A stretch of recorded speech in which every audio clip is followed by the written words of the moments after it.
Не работала кнопка обогрева заднего стекла. Все проверили, все разобрали полностью. Здесь разобрали, здесь все пробивали, ничего не могли найти толком. Ну и потом в левой стороне по жгуту, который идет под порогом левым водительским сиденьем. Вот мы пошли по нему полностью. Вот. Шли, все, вышли как положено к проводу.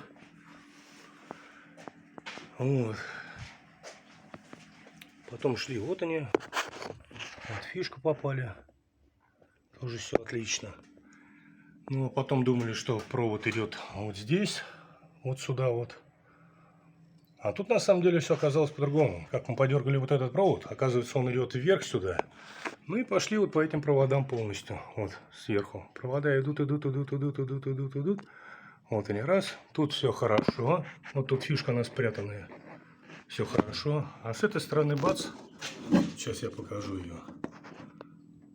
Вот. И вот окисление вышло полностью фишки. И все. И вот из-за этого не работал обогрев заднего стекла. А многие говорят, что именно фишка реле влияет. Но я расскажу вам другую ситуацию. В реле Skoda Octavia Tour реле тут нету. Тут другая ситуация. В самой кнопке находится медная пластинка. Тогда, когда кнопку нажимаешь, пластинка вдавленная. Тогда, когда она нагревается, она выпрямляется и отключается. Потом, тогда, когда она остывает, она опять принимает ту же форму, сгибается. И опять включается кнопка.